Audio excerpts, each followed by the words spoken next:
In the heart of New York City, where dreams are either made or mercilessly crushed, a struggling waitress named Scarlett lived a life of quiet desperation. Her world was a predictable cycle of greasy countertops, lukewarm coffee, and the constant hum of an unforgiving city. But one rainy Tuesday, that cycle shattered. A man whose suit cost more than her apartment left something behind a simple leather wallet. But what Scarlett found inside wasn't just cash or credit cards. It was an impossibility. A faded photograph of a smiling young woman tucked away behind a platinum card. Scarlett gasped her breath, catching in her throat, the diner around her fading into a blur. Because the ghost in that photograph was her mother. The rain fell on the streets of downtown New York with a relentless, percussive rhythm, each drop a tiny hammer against the grimy windows of the Gilded Spoon. It was a diner that hadn't seen anything gilded in at least 4 decades. The vinyl on the booth seats was cracked like old leather, and the air hung thick with the ghosts of 1,000,000 fried breakfasts and the lingering scent of stale coffee. For Scarlett O'Connell, this was the symphony of her life. At 24, she moved through the narrow aisles with an economy of motion born from 6 years of practice balancing plates of eggs and bacon with a practiced ease that belied the bone-deep weariness in her soul. Her life was a series of calculations. Rent was due on the 1st, the electricity bill a week later. Her community college tuition for the night classes she was taking in business management was a looming mountain she chipped away at with meager tips. She had inherited her mother's fiery red hair, but none of the luck that should have come with it. Her mother, Catherine, was a phantom, a collection of half-whispers from the foster care system, and a single dog-eared photograph Scarlett kept in a shoebox under her bed. The official story was that Catherine had given her up as an infant, unable to care for her. A story Scarlett had recited to herself so many times, it felt like a borrowed memory, not her own. On that particular Tuesday, the lunchtime rush was a chaotic ballet of clattering plates and shouted orders. Scarlett refilled a coffee cup for a regular, a retired transit worker named Frank, who was nursing his brew while solving the world's problems in the daily crossword. She smiled a gesture that didn't quite reach her tired green eyes. It was then that he walked in. He didn't so much enter the Gilded Spoon as the diner seemed to shrink around his presence. He was tall, impeccably dressed in a charcoal grey suit that probably cost more than the diner's monthly revenue. His silver hair was perfectly coiffed, and his face was a mask of stern, wealthy indifference. He looked utterly out of place, a hawk in a flock of pigeons. He took a seat in the corner booth, the one with the biggest tear in the vinyl, and placed a sleek black briefcase on the seat beside him. Scarlett felt a flutter of professional anxiety. This wasn't their usual clientele. She grabbed a menu, wiped her hands on her apron, and walked over. "Welcome to the Gilded Spoon," she said, her voice even. "Coffee." The man looked up, and his eyes, a shade of intense, piercing blue, met hers for a moment. They were eyes that assessed, calculated, and dismissed all in one glance. Just black coffee. "And a menu, though I doubt I'll be eating." His voice was deep resonant and carried an authority that made the air feel heavier. Scarlett slid the menu onto the table. "I'll get that for you." She returned with a steaming mug of the diner's famously bitter coffee. He didn't thank her. He simply stared out the rain-streaked window, lost in a world far removed from peeling linoleum floors and the sizzle of burgers on the griddle. He stayed for nearly an hour, nursing the single cup of coffee, his posture ramrod straight. He made a single phone call, his voice a low, commanding murmur about stock valuations and asset liquidation. Scarlett stayed away, sensing he was a man who valued his solitude. Finally, he stood, placed a crisp $100 bill on the table, a tip that made Scarlett's breath catch, and walked out, disappearing into the grey curtain of rain as quickly as he had appeared. It was Frank who noticed it first. "Hey, Scarlett, your fancy fella left his wallet." Scarlett looked at the corner booth. Lying on the red vinyl, almost blending into the shadows, was a simple, elegant wallet made of dark brown leather. It looked expensive worn in a way that spoke of years of use, not neglect. Her heart hammered against her ribs. The $100 bill was an anomaly, a gift from a foreign world. But a wallet was a man's life. I should try to catch him," she stammered, untying her apron. But by the time she got to the door, the street was a blur of yellow cabs and black umbrellas. He was gone. The sleek black car that had undoubtedly been waiting for him had melted into the city's traffic. With a sigh, she returned to the booth and picked up the wallet. It was heavy, made from a leather so soft it felt like silk. The diner's policy was clear: hold lost items for 24 hours, then turn them over to the police. But her curiosity, a powerful, insistent force, gnawed at her. She just wanted to find a name, an ID, so she could perhaps call his office. It was the right thing to do.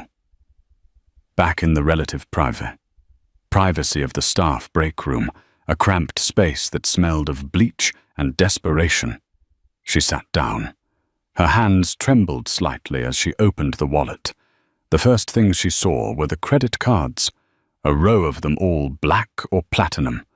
The name embossed on them read, Nathaniel A. Sterling. The name meant nothing to her. She thumbed past the cards looking for a driver's license. There was a thick wad of cash, hundreds, she realized with a jolt.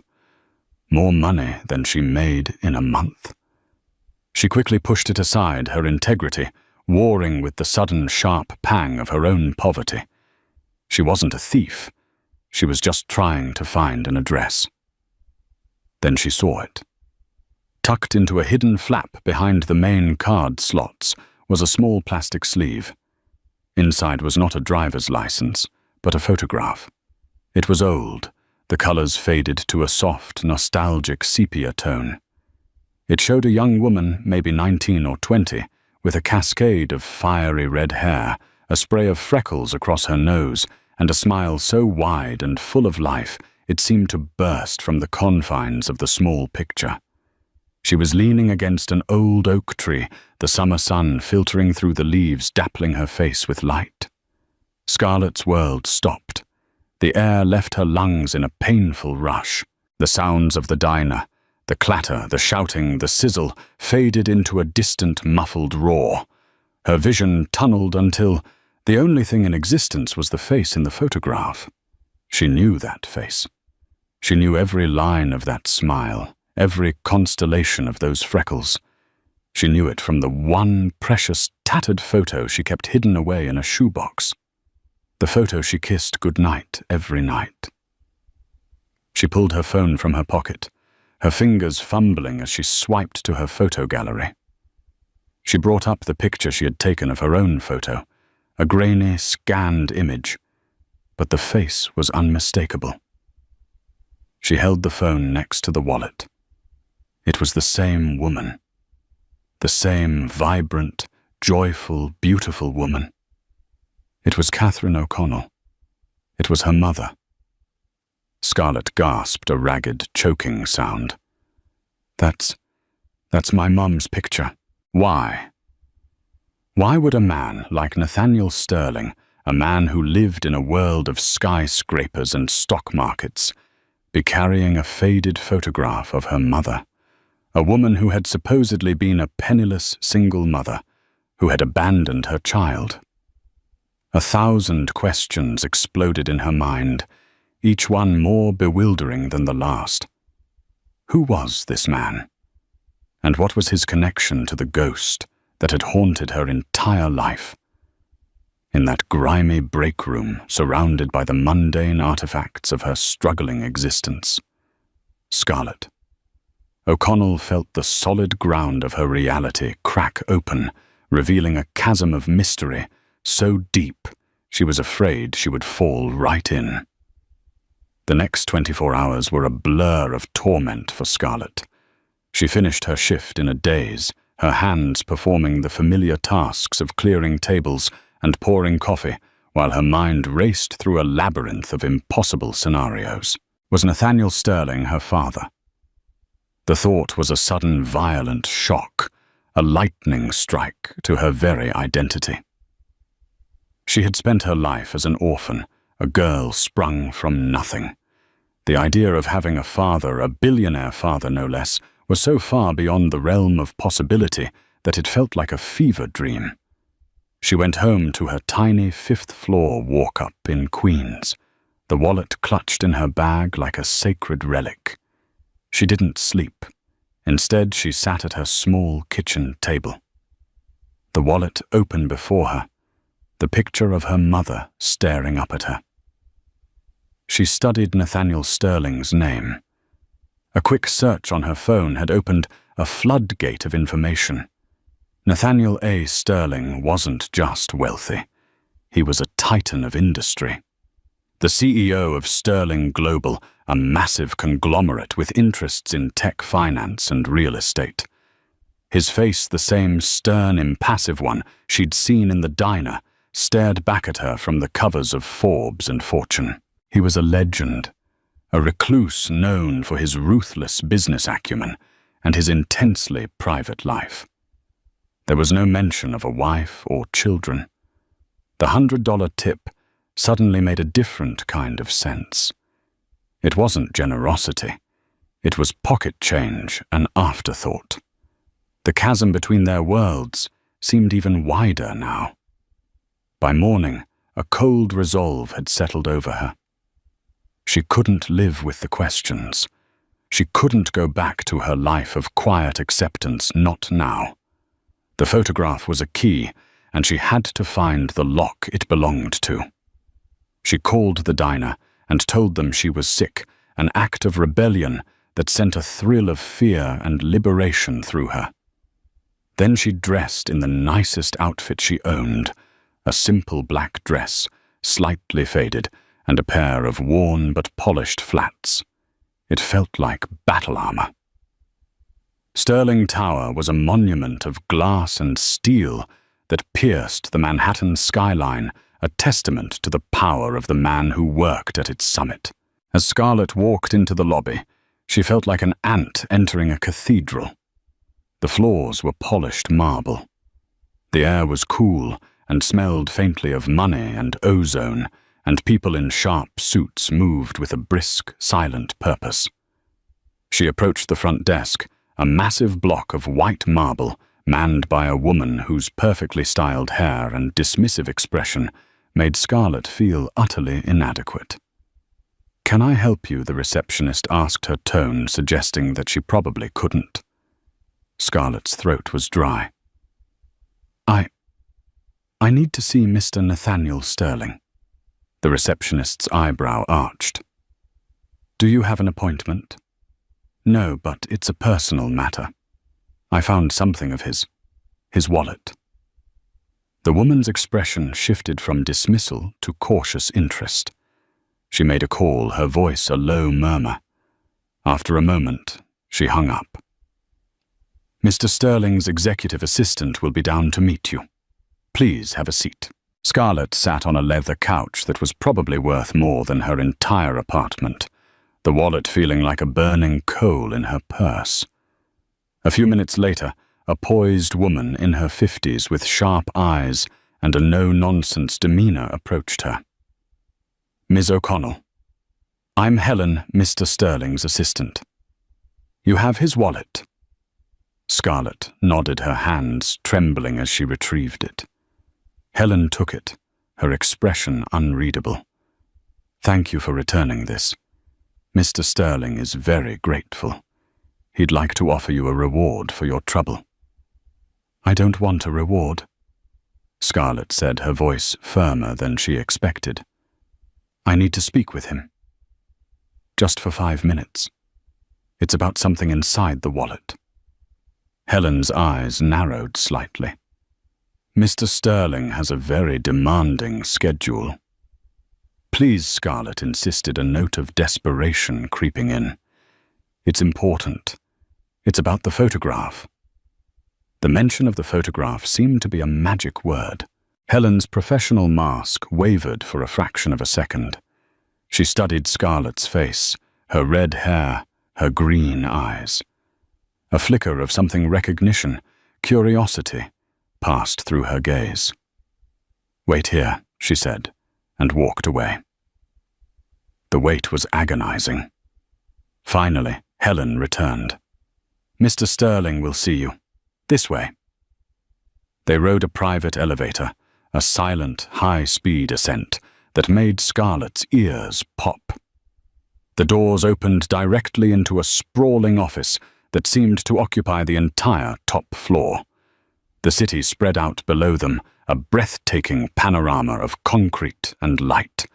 The office was minimalist and immaculate, dominated by a massive mahogany desk, and behind it sat Nathaniel Sterling. He looked just as he had in the diner, only more imposing in his own domain. He stood as they entered, his gaze locking onto Scarlett. It was not a warm look. It was intense, searching, and filled with a tension that made the air crackle. "Miss O'Connell," he said, his voice the same deep baritone. "Helen tells me you insisted on returning this personally. I appreciate your honesty." He gestured to the wallet which Helen had placed on his desk. "It's not about the wallet, Mr. Sterling," Scarlett said, her heart pounding a frantic rhythm against her ribs. "It's about what's inside it." She took a deep breath, steeling herself. This was it.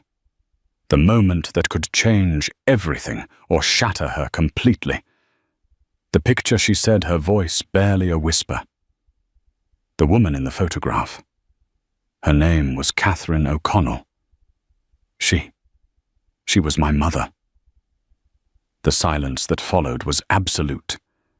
It was so profound that Scarlett could hear the hum of the building's ventilation system. Nathaniel Sterling's face, which had been a mask of stern control, seemed to crumble. The color drained from his cheeks. His piercing blue eyes widened, and for the first time, Scarlett saw something other than power in them. She saw pain, a deep, ancient grief that stunned her. He slowly sat down in his chair, his movements stiff, as if he were suddenly 100 years old. He stared at her, his gaze tracing the lines of her face, her hair, her eyes. It was a look of disbelief, of wonder, of profound sorrow. "Catherine's daughter," he murmured, his voice thick with an emotion she couldn't name. Scarlett's own emotions were a tangled mess of hope and fear. She had to ask. The question that had been screaming in her mind for a full day finally clawed its way out. "Are you—" she began, her voice cracking. "Are you my father?" Nathaniel Sterling closed his eyes for a long moment. When he opened them, the raw pain was still there, but it was joined by a deep, heart-breaking regret. He shook his head slowly, a gesture that sent a shard of ice through Scarlett's heart. "No," he said, his voice heavy. "I am not your father." He paused, his gaze drifting towards the window, towards a past that only he could see. He looked back at Scarlett, his expression a storm of complex emotions. "I wish to God that I were," he said, his voice raw. "But I'm not.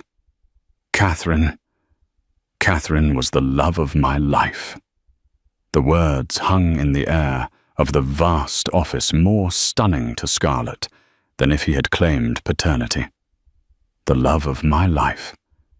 It was a phrase from movies and romance novels, not something she ever expected to hear in connection with her phantom mother. The hope of finding a father vanished, replaced by a million new, more complicated questions. "I don't understand," she said, sinking into one of the plush leather chairs opposite his desk without being invited. Her legs suddenly felt weak. "If you weren't my father, why do you have her picture? Who was she to you? Who was she?" "All I know is that she gave me up." Nathaniel steepled his fingers, his gaze distant. The ruthless CEO had vanished, replaced by a man adrift in memory. She was sunlight. He began, his voice softer now, tinged with nostalgia. "We met a long time ago. 25 years. I wasn't..." "This," he said, gesturing vaguely at the opulent office the city spread below. "My company was just starting. I was driven, ambitious, working 18-hour days. I had no time for anything else." He leaned back, a faint, sad smile touching his lips. "I used to go to a small park downtown to eat my lunch just to see the sun for 15 minutes. She was always there, sketching in a notebook. She was an artist. She saw the world in colors and light that I, with my spreadsheets and projections, was completely blind to." He described their meeting, how he had worked up the courage to speak to her for a week. How her laugh had been the most incredible sound he had ever heard. He spoke of Catherine not as a tragic figure, but as a vibrant, fiercely independent woman. She was passionate about art, poetry, and social justice. She volunteered at a soup kitchen, dreamed of opening a gallery for struggling artists, and argued with him passionately about politics and the soullessness of corporate greed. She challenged me. Nathaniel said, his eyes fixed on Scarlett. She saw through the ambition to the man underneath, and she wasn't impressed by my money, what little I had then. She was impressed by ideas, by passion. She was the best thing that ever happened to. He painted a picture of a whirlwind romance. Picnics in the park, late-night talks in her tiny walk-up apartment, surrounded by canvases, trips to the coast in his beat-up old car. For a year, they were inseparable. Scarlett listened, mesmerized. This was a version of her mother she had never even been able to imagine. The faceless woman from her file had become real, a living, breathing person, full of dreams and laughter. She got a scholarship to a prestigious art institute in Paris. Nathaniel continued, his voice growing heavier. It was her dream. I was selfish. I was on the verge of a major breakthrough with my company. I needed to be in New York. I asked her to stay, to marry me. He paused, the silence stretching. She said no. Scarlett stared at him. She turned you down. She told me she couldn't be the wife of a man whose first love was his company. She said I would resent her for holding me back, and she would resent me for giving up her dream. She was right, of course. We argued. It was the worst fight of our lives. She left for Paris a week later. I buried myself in my work, determined to become so successful that she would regret her choice. He had built his empire on a foundation of spite and heartbreak. For years he heard nothing. He became the Nathaniel Sterling the world knew, powerful, solitary, untouchable. About a year after she left, he said, his voice dropping, I got a letter. It was postmarked from a small town in upstate New York, not Paris. She wrote that she had made a terrible mistake, that she loved me and wanted to come back. But she said things were complicated. She was in trouble. His narrative took a darker turn. Catherine hadn't stayed in Paris. She had returned to the States after only a few months. She had reconnected with a man from her past, someone she had known before Nathaniel, a man named Victor Caldwell. Victor was from a wealthy old money family. Nathaniel explained, his expression hardening. He was handsome, charming, and utterly possessive. He had been obsessed with Catherine for years. She had always rebuffed him, but he was persistent. When she was in Paris, lonely and heartbroken after our fight, he showed up. He wore her down with grand gestures. She was vulnerable. She thought she could learn to love him. It had been a disastrous mistake. The charm was a facade for a dark, controlling nature. He was pathologically jealous, isolating her from her friends, criticizing her art, and monitoring her every move. The letter Nathaniel received was a desperate plea. She was trapped. I was about to go to her, Nathaniel said, his fists clenching on the desk. I hired a private investigator to find her exact location. But before I could, I received a second letter. A short, curt note. It said she had married Victor, and that I was to never contact her again. It was her handwriting, but it wasn't her voice. I knew he had forced her to write it. Shame and regret colored his next words. I should have gone anyway. I should have fought for her. But my pride was wounded. I told myself she had made her choice. It is the single greatest regret of my life. He didn't hear from her again for over a year. The next time he did, it wasn't a letter. It was a frantic, whispered phone call to his office in the middle of the night. She was terrified. Nathaniel recounted, his voice raspy. She said Victor had become violent. She had to leave. She was pregnant. And she knew without a doubt that the child was not his. Scarlett's breath hitched. Mine. Nathaniel nodded grimly. No. She told me she had a brief, desperate affair with another man, after a particularly awful fight with Victor, a moment of trying to feel something, anything real. She knew Victor would kill her if he ever found out the child wasn't his. Or worse, he would use the child to control her forever. She had a plan to disappear. She asked me for help, not for herself, but to set up a trust, a secret fund for her child, for when she was old enough.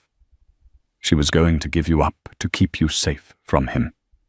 He had agreed without hesitation, wiring a substantial sum to an anonymous account she specified. That was the last time he ever spoke to her. He honored her wish, not searching for her, believing she had successfully escaped and gone into hiding. The private investigator he had hired years before had found nothing but dead ends. Victor Caldwell's influence had a long reach.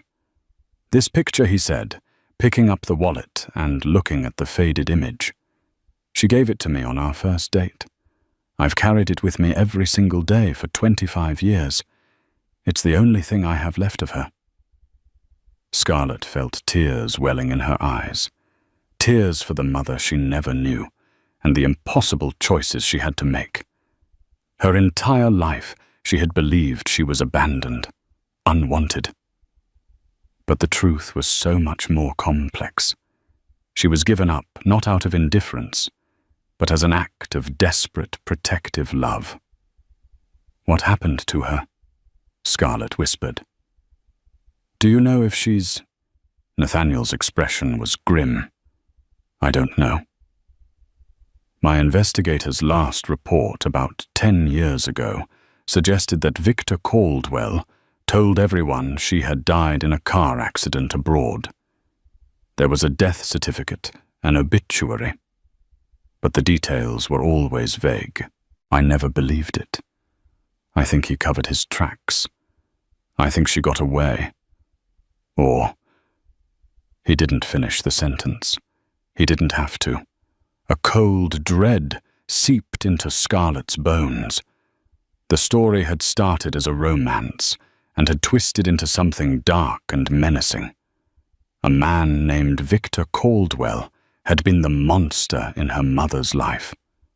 A monster who, for all she knew, was still out there. And now, by walking into this office, she had stepped out of the shadows and into the light.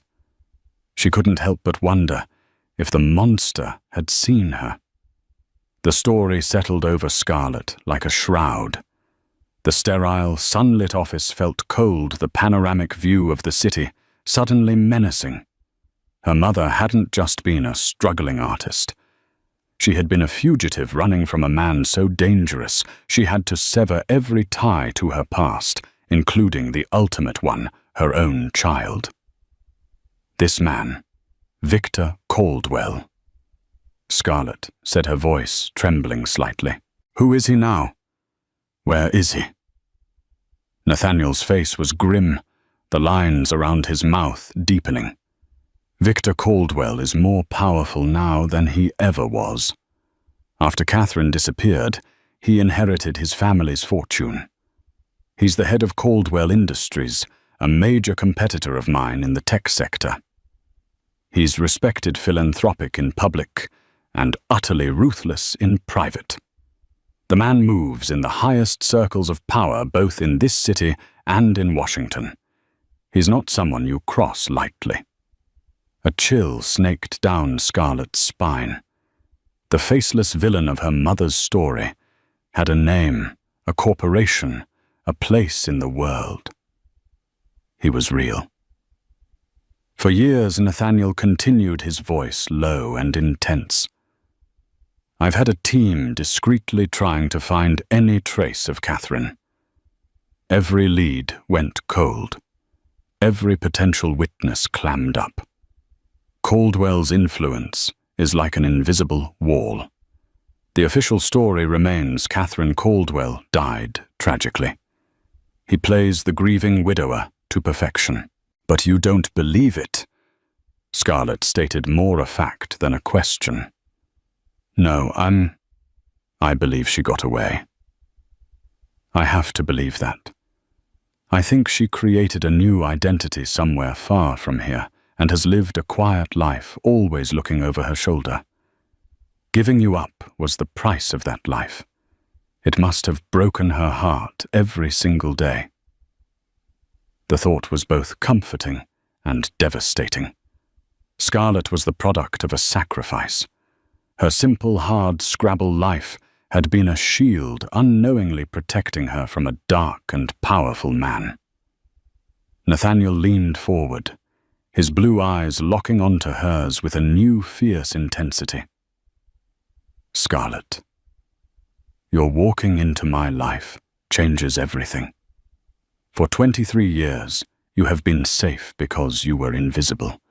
You were just another child in the system. But now you are Catherine's daughter connected to me. If Caldwell were to find out about you, he would see you as a loose end, a threat, or worse, a pawn to be used against me. The implication was terrifyingly clear. Her sudden appearance hadn't just unearthed the past. It had potentially put a target on her back. The world, which had already felt so large and unforgiving, now seemed filled with hidden dangers. What do we do? She asked the question, feeling small and inadequate in the face of such a threat. First, Nathaniel said, his CEO persona resurfacing as he shifted into a mode of command. You are no longer going back to that apartment. Or that diner. As of this moment, you are under my protection. He pressed a button on his intercom. Helen, please come in. Helen entered, her face as composed as ever, but her eyes held a new flicker of concern as she looked at Scarlett.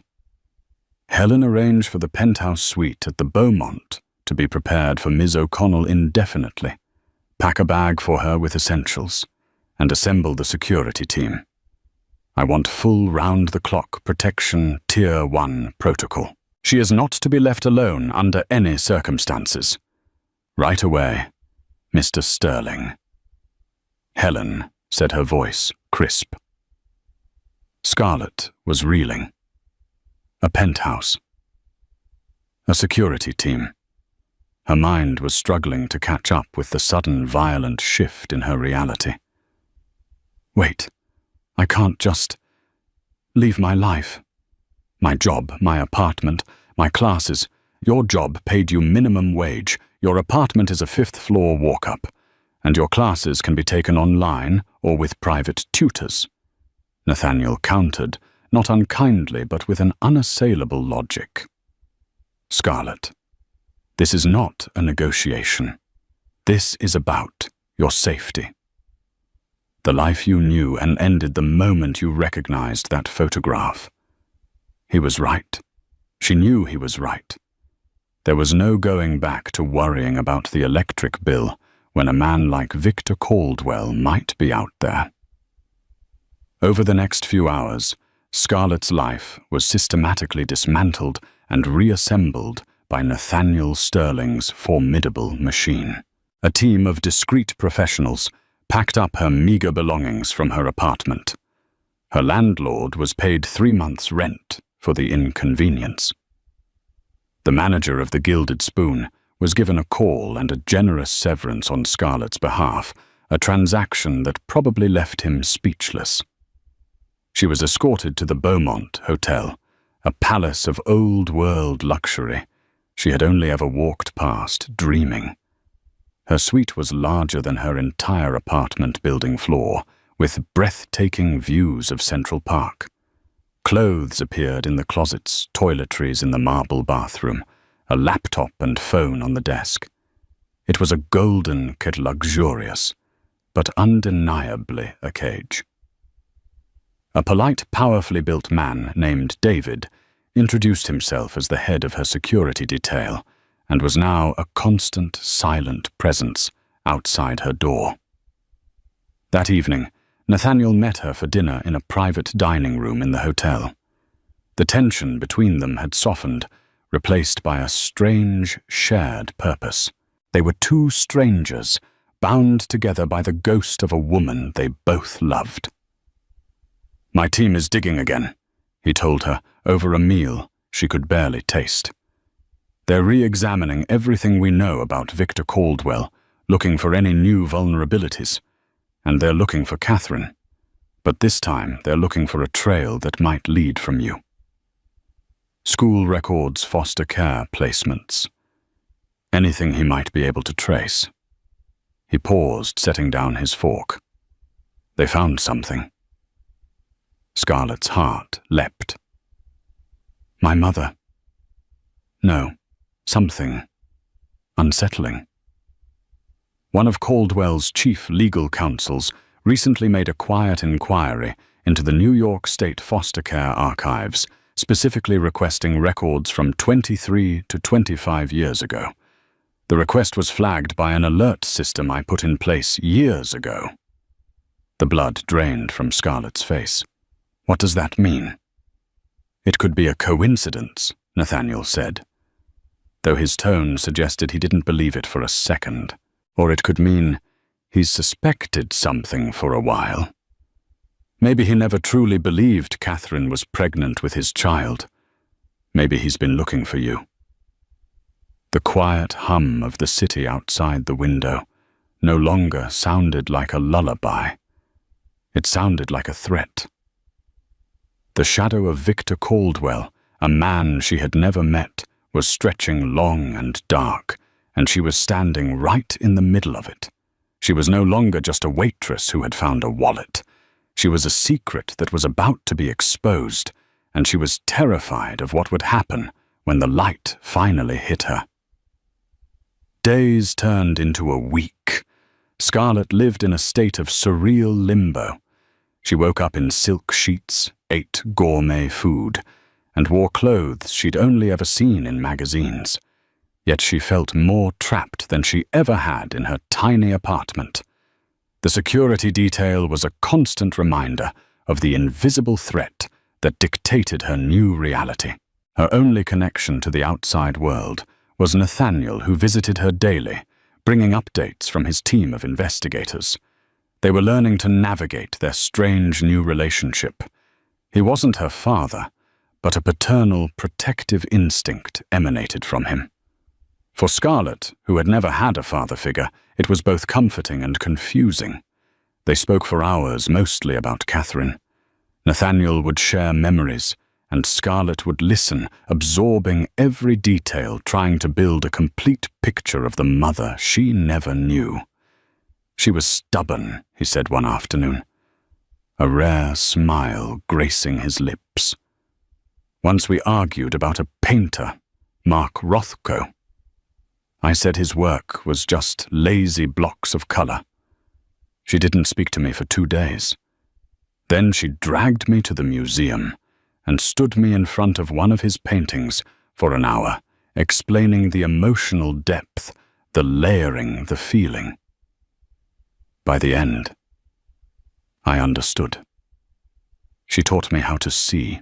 These stories were treasures, but they were all filtered through his memory, his love, his grief. Scarlett yearned for something more, something directly from her mother. Her wish was granted on a grey Thursday afternoon. Nathaniel arrived at her suite, not with a file of investigative reports, but with a small, ornate silver key. "This belongs to you," he said, placing it in her palm. The key was cool and heavy. "It's for a safe deposit box at a private vault downtown. It was part of the instructions Catherine gave me during that last phone call. The box was to be held until her daughter Scarlett O'Connell came of age, or until I found you. The account it's tied to has been paying the rental fee automatically for 24 years. Scarlett's heart hammered against her ribs. "What's inside, I don't know," Nathaniel admitted. "The box can only be opened by the key holder. She made me promise I would never open it. It was for you, and you alone." An hour later, they were in the hushed, climate-controlled basement of a discreet private vault company. The security was immense, requiring biometric scans and multiple signatures. Finally, a guard led them to a wall of gleaming steel boxes. He used his own key in conjunction with Scarlett's, and with a soft click, a long, slender metal box was released. Carrying it back to a private viewing room felt like carrying a coffin. Scarlett's hands were shaking so badly, she could barely fit the key back into the lock on the box itself. Nathaniel stood back, giving her space. She lifted the lid. The box was not filled with jewels or money. It was filled with her mother's life. On top lay a stack of letters bound in a faded blue ribbon. Beneath them was a thick leather-bound journal, and at the very bottom lay a small velvet pouch. With trembling fingers, Scarlett untied the ribbon and picked up the top letter. The envelope simply said, "For my Scarlett." She opened it. The handwriting was elegant, slanted, and beautifully clear. "My dearest daughter, if you are reading this, it means that Nathaniel has found you, and for that, I am more grateful than words can say. It also means that I have failed to come back for you myself. I am so sorry, my love. So profoundly sorry. Know this first and foremost, giving you up was not a choice, it was a tearing. A piece of my soul was ripped away to ensure that the rest of it, the most important part, you could survive. You were born out of a moment of despair, but you became my single greatest hope. The man you will hear about, Victor, is a cage of a man. He thought he could own me, and when he realized he couldn't own my spirit, he tried to own my future by trapping me with a child. But you were never going to be his. You were always going to be mine. And you were going to be free. I don't know what the future holds for me. I have a plan to escape, to build a new life where he can never find me. My dream is that one day, when you are grown and I am safe, I will find you again. I dream of that reunion, every single night. Inside this box is my journal. It is my story. It is the truth. It is everything I couldn't tell you in person. Read it. Understand who I was, and by extension, who you are. You come from a line of strong, passionate women. You come from love, not fear. I love you more than the stars in the sky, more than all the colors on my palette. Forever and always. Your mother, Catherine. Tears streamed down Scarlett's face, dripping onto the crisp old paper. She looked at Nathaniel, who watched her with a look of profound empathy. For the first time, she felt an undeniable, visceral connection to her mother. This letter was her mother's voice reaching out across a chasm of 24 years. She set the letter aside and picked up the journal. It was heavy, filled with entries. She opened it to a random page in the middle. October 12th. I saw Nathaniel today from across the park. He didn't see me. He looks so serious now, so successful. My heart aches with what I threw away. But he wouldn't be the man he is if he had followed me, and I would have been a shadow of myself. I pray he's happy. I pray he finds someone who can love all of him, not just the part that isn't his work. She flipped to a later entry, the handwriting more frantic. April 5th. Victor knows. I don't know how, but he knows the baby isn't his. The look in his eyes last night, it wasn't anger. It was something colder. The look of a collector whose prized possession is flawed. He said, "We will raise this child as a Caldwell, and it will bind you to me forever. He will never let me go. He will never let my baby go. The plan has to work. I have to run. Tonight." The journal was a map of her mother's heart, charting her love for Nathaniel, her terror of Victor, and the all-consuming, desperate love she had for the child she was about to give away. Finally, Scarlett reached for the small velvet pouch. She loosened the drawstring and tipped the contents into her palm. It wasn't a piece of jewelry. It was a small, intricately carved wooden bird, a wren. She looked at Nathaniel, a question in her eyes. It was her favorite bird. He said, his voice thick with emotion. She called it the king of all birds, because in the old fables it was clever enough to outwit the eagle. She said it was a reminder that cleverness and spirit were more powerful than brute strength. She gave one to me once. I lost it years ago. Scarlett closed her hand around the small bird. It felt warm, as if it still held a trace of her mother's touch. This box contained her inheritance. Not money or status, but something far more valuable, the truth. She had her mother's story, her mother's voice, and a symbol of her mother's spirit. She now knew exactly who she was and where she came from. She was the daughter of Catherine O'Connell, a woman who chose cleverness over brute strength. And as the shadow of Victor Caldwell loomed, she realized she would need every ounce of that inherited spirit to survive what was coming. The discovery of the journal changed the atmosphere entirely. It was no longer a story being told to Scarlett. It was a conversation she was having with her mother across time. She spent every waking moment poring over the entries, absorbing Catherine's joys, her fears, her fierce, protective love. The journal was also a weapon. Catherine had meticulously, almost prophetically documented Victor's cruelty, his threats, his financial crimes she'd overheard, and his obsession. It was a powder keg of truth waiting for a match. Nathaniel's team, armed with the new information, worked with renewed ferocity. The inquiry into the foster care system had not been a coincidence. It was followed by other subtle probes feelers, put out by Caldwell's security firms, checking into old acquaintances of Catherine's hospitals from the time of Scarlett's birth. Victor was hunting. The sense of being watched intensified. One of Scarlett's security guards, David, noticed the same black sedan parked across from the hotel for 3 days in a row. A new unknown technician tried to gain access to the hotel's security system. These were not overt threats, but the calculated movements of a predator circling its prey.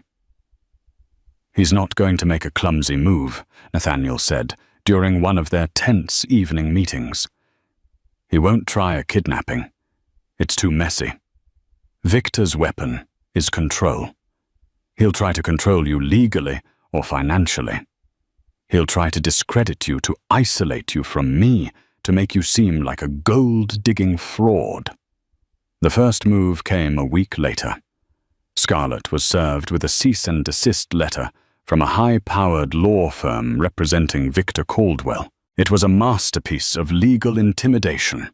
It accused her of conspiring with Nathaniel Sterling to extort Mr. Caldwell, a grieving widower, by impersonating the long-lost daughter of his deceased wife. It demanded she cease making these defamatory claims immediately, or face a lawsuit that would ruin her. "It's a bluff," Nathaniel said, his eyes blazing with cold fury as he read the letter. "He's testing us. He wants to see if you'll scare." "I'm not scared," Scarlett said, and was surprised to find that it was true. Reading her mother's journal had ignited a fire in her. This was the man who had tormented her mother. He would not do the same to her. "I want to fight him." Nathaniel smiled, a grim, wolfish expression. "Good. Because we're going to give him a fight he'll never forget." Their strategy was bold. Instead of hiding, they would go on the offensive. Nathaniel's legal team prepared a countersuit, but they needed undeniable proof. The journal was powerful, but Caldwell's lawyers would tear it apart as a forgery. They needed something more, something concrete that tied Scarlett to Catherine. The answer lay in the safe deposit box. Tucked into a hidden pocket of the journal, they found a small, sealed envelope they had missed before. Inside was a lock of fiery red baby hair and a hospital birth certificate for a Jane Doe with Catherine O'Connell's signature on the line for the mother. The DNA from the hair would be a perfect match to Scarlett. The trap was sprung not by Victor, but by them. Nathaniel leaked a carefully worded story to a single trusted journalist at the Wall Street Journal. The story was tantalizingly vague. Industrialist Nathaniel Sterling has reportedly located the heir to a significant trust established years ago for the lost child of his former love, the late artist Catherine O'Connell, tragically widowed wife of rival Victor Caldwell. The article was a grenade tossed into Victor Caldwell's carefully curated world. It didn't accuse him of anything directly, but the implication was explosive. It painted him not as a grieving widower, but as a man who had perhaps hidden the existence of his wife's child. Victor, as Nathaniel predicted, overreacted. His ego, his Achilles heel, could not stand the public insinuation. He immediately filed a massive high-profile defamation lawsuit against both Nathaniel and Scarlett. He called a press conference on the steps of his corporate headquarters, his face a mask of sorrowful indignation. "This is a cruel and opportunistic attack on the memory of my beloved wife," he declared, his voice resonating with false sincerity. "This young woman is a fraud manipulated by a business rival to tarnish my name. My wife, Catherine, was never pregnant at the time of our marriage. This is a fabrication, and we will prove it in a court of law." It was the mistake they had been waiting for. By declaring so publicly that Catherine had never been pregnant, he had walked directly into their trap. The initial hearing for the lawsuit was a media circus. Victor Caldwell sat at his table looking powerful and aggrieved. Scarlett sat beside Nathaniel, her heart pounding, but her resolve firm. Caldwell's lawyer, a famously aggressive litigator, began his opening statement. Your Honor, this is a simple case of a malicious fantasy. We have medical records, sworn affidavits from friends and staff, all confirming that Mrs. Catherine Caldwell was never with child during her marriage to my client. When it was their turn, Nathaniel's lawyer, a calm older woman named Ms. Albright, stood up. Your Honor, we are not here to debate the timeline of Mr. Caldwell's marriage. We are here to establish the identity of my client, Scarlett O'Connell, and we have incontrovertible proof of that identity. She presented the birth certificate. She presented the sworn testimony from the bank about the safe deposit box established by Catherine. And then she delivered the final blow. Furthermore, Your Honor, we have conducted a DNA analysis.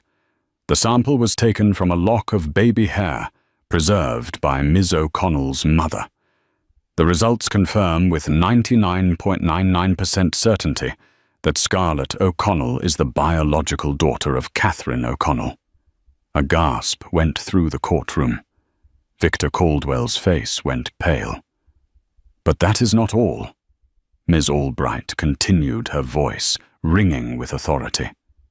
Mr. Caldwell has publicly and vehemently denied that his wife was ever pregnant, which is interesting because this child was not conceived during her marriage to Mr. Caldwell. According to the date on the official birth certificate, Scarlett O'Connell was conceived before Catherine ever married him. The puzzle pieces slammed into place for everyone in the room. If Scarlett wasn't Victor's child, and she wasn't Nathaniel's, then who was her father? And why would Victor go to such extreme lengths to deny the existence of a child that wasn't his? The only logical answer was that he had known about the pregnancy all along and had tried to pass the child off as his own to control Catherine. His public denial had just spectacularly backfired. He had perjured himself in his own affidavit and exposed his own lie on a national stage. Ms. Albright saved the journal for last. And as for motive, Your Honor, we have this. The personal journal of Catherine O'Connell, detailing in her own words Mr. Caldwell's abuse, his controlling nature, and her desperate plan to escape him, to save her child's life. The trap had been sprung. Victor Caldwell, the master of control, had lost it completely. His carefully constructed world was collapsing around him in a blaze of public humiliation. He was exposed not as a grieving husband, but as a liar, an abuser, and a monster. Scarlett watched him not with triumph, but with a cold, quiet finality. This was for her mother. The clever wren had finally outwitted the eagle. The aftermath of the court hearing was a tidal wave that shattered Victor Caldwell's world. His lawsuit was dismissed, and his blatant perjury triggered a criminal investigation. The press turned on him, and Catherine's journal, now public, exposed his abuse to the world. His empire built on control crumbled under the weight of the truth. Though the old evidence was insufficient to charge him for what he did to Catherine, he was ultimately convicted on multiple counts of perjury and financial fraud. The shadow that had loomed over Scarlett's life was finally gone. In the quiet months that followed, Scarlett's world transformed. The golden cage of the hotel suite was replaced by a sunlit apartment overlooking the park her mother had loved. She and Nathaniel forged a new kind of family, bound by their shared love for Catherine, sharing stories and filling the missing pieces of their lives. The trust fund her mother left gave her freedom, but Scarlett valued legacy over luxury. She enrolled in university, to study art history, wanting to build something Catherine would have been proud of. She used the funds to establish the Catherine's Wren Foundation, a non-profit dedicated to providing grants and gallery space for female artists from underprivileged backgrounds, giving them the chance her mother never had. At the foundation's opening night, Scarlett stood poised and confident, no longer the tired waitress from the Gilded Spoon. Nathaniel stood beside her, whispering how proud Catherine would have been. Looking at the vibrant art and hopeful faces, Scarlett felt a profound peace. Her life had been born from a secret, but by confronting the past, she had found her own truth. She was the daughter of a woman whose spirit, like the clever wren, had ultimately soared free. And now it was Scarlett's turn to fly. The story of Scarlett O'Connell is a powerful reminder that our past never truly leaves us. It is etched into our very being, waiting for a single moment, a dropped wallet, a faded photograph to bring it rushing back. Her journey from a life of hardship and unanswered questions to one of profound truth and purpose shows us the incredible strength of the human spirit. It's a testament to a mother's undying love, a daughter's resilience, and the idea that sometimes the greatest inheritance isn't money or power, but the courage to face the truth. If this story of fate, sacrifice, and the enduring bond between a mother and child moved you, please take a moment to show your support. Hit that like button to let us know you enjoyed it, and share this video with someone who appreciates a story where justice in the end prevails. And don't forget to subscribe to our channel and turn on notifications so you won't miss our next tale that proves life is often more dramatic than fiction. Thank you for listening. What is the true value of a single dollar? For most, it's nothing. A forgotten coin in a pocket, not even enough for a cup of coffee. But what if that dollar was a key? A test. What if the most insignificant gesture you've ever received was actually the most important moment of your life? This is the story of Anya Sharma, a waitress drowning in debt and despair, who served a meal to one of the world's most reclusive billionaires. He left her a $1 tip on a $5,000 bill. But it's what she did next, her simple, unexpected reaction, that set in motion a chain of events that would unravel a decades-old secret and change her destiny forever. Stay with us. The air in the Gilded Sparrow was different. It was thicker, heavier, scented with money, and the kind of perfume that didn't come from a department store. Anya Sharma breathed it in every night, and every night it felt like she was breathing in a world she could serve, but never join. The restaurant, a bastion of old-world New York elegance, nestled in a quiet, tree-lined street on the Upper East Side, was a theater, and she was merely part of the scenery. Her feet throbbed. It was a familiar, deep-seated ache that started in her arches and radiated up her calves, a constant reminder of the 12-hour shifts. She moved with an economy of motion born from years of practice balancing trays laden with seared scallops and truffle-infused risotto, her smile a carefully constructed mask. It was a good mask. It had to be. It hid the exhaustion, the gnawing anxiety about the stack of medical bills on her small kitchen table, and the ghost of a dream she was too tired to even remember most days. Just 3 years ago, her hands, now calloused from hot plates and polishing cutlery, had been covered in clay and charcoal. Anya had been the star sculpture student at Pratt Institute, her work described as viscerally alive. She could see shapes in blocks of marble, feel stories in twisted wire. Then came the phone call. Her younger sister Nina, diagnosed with a rare autoimmune disorder that required experimental treatments, not fully covered by any insurance plan. Their parents were gone, lost in a car crash years ago, leaving Anya as Nina's sole guardian. The choice was never a choice. She dropped out, sold her chisels and tools, and picked up a tray. The art school scholarship evaporated, replaced by the relentless reality of rent and pharmacy co-pays. Tonight was a Tuesday, usually a slower, more manageable evening. But a late reservation had come in under a discreet booking name, Mr. Black. The maitre d', a perpetually stressed man named Lawrence, had pulled Anya aside, his voice, a low, urgent whisper. "Sharma, table 7. This is a big one. Very, very big. No mistakes. Don't be too chatty. Don't be invisible. Just be perfect." Anya nodded, the practiced, deferential nod of a seasoned waitress. Table 7 was the best in the house, a secluded alcove with a plush velvet banquette that offered a panoramic view of the restaurant's private garden. When the party arrived, the usual low hum of the dining room seemed to dip a few decibels. There were 2 men. The first was easy to read, Gregory Thorne.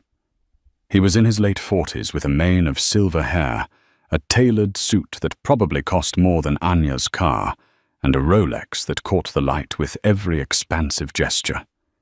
He radiated a slick, predatory confidence.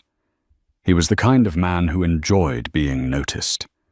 The other man was the one who held the room's gravity. He was older, perhaps in his late 60s, with a face that looked like it had been carved from granite. His hair was a shock of white, but his eyes, deep-set and startlingly dark, missed nothing. He wore a simple dark grey suit, impeccably tailored, but devoid of any brand-name flash. He didn't speak as he sat down. He simply absorbed the space around him, his presence a quiet, immense weight. This was Damien Blackwood. Anya knew the name, of course. Everyone did. Blackwood was a legend, a ghost. He was the architect of a global tech and logistics empire, a man who had famously started with nothing but a single brilliant idea for optimizing supply chains in his 20s. He was now worth an estimated $50 billion, but he was pathologically private. There were fewer than a dozen authenticated photos of him in existence. He gave no interviews, attended no galas, and his company Blackwood Consolidated Poumou was a fortress. Seeing him here in the flesh was like spotting a mythical creature. "Good evening, gentlemen," Anya said, her voice smooth and even, betraying none of the shock she felt. "My name is Anya, and I'll be taking care of you this evening. May I start you with some water?" Gregory Thorne waved a dismissive hand. "Voss still. 2 bottles, and we'll have the 98, Chateau Margaux." He didn't look at her, his eyes already scanning the menu, with an air of entitlement. Damien Blackwood, however, was looking directly at her. His gaze wasn't unkind, nor was it friendly. It was analytical probing. It felt less like he was seeing a waitress, and more like he was examining a specimen, noting the faint tremor in her hand as she poured the water, the slight wear on the cuff of her uniform, the way her smile didn't quite reach her eyes. It was unnerving. "Thank you, Anya," he said. His voice was a low baritone, gravelly with age, but clear as a bell. It was the first time a customer in a long time had used her name with such deliberate clarity. The meal was an exercise in tension. Gregory Thorne did most of the talking, boasting about a recent acquisition, name-dropping politicians and CEOs, a peacock displaying his feathers for an unimpressed audience. Damien Blackwood said very little. He ate slowly, deliberately, his dark eyes occasionally flicking up to watch Anya as she cleared a plate or refilled a glass. Each time, she felt the intensity of his observation like a physical touch. He asked her a single unexpected question when she presented the dessert menus. "Anya," he said, cutting through Thorne's monologue. "This finial." He gestured with his fork toward the intricately carved wooden pineapple atop the banquette's corner post. "It's new." Anya was taken aback. The finial had been broken a month ago by a rowdy guest. The owner, Mr. Russo, had gotten a quote to have it professionally repaired that made his eyes water. So Anya had taken the splintered pieces home. In the few precious hours between her shift ending and sleep taking over, she had carefully glued, filled, and recarved the damaged sections matching the original design perfectly. She'd used the last of her old wood-carving tools. She hadn't told anyone. "Yes, sir. The old one was damaged," she said, choosing her words carefully. "This one is better."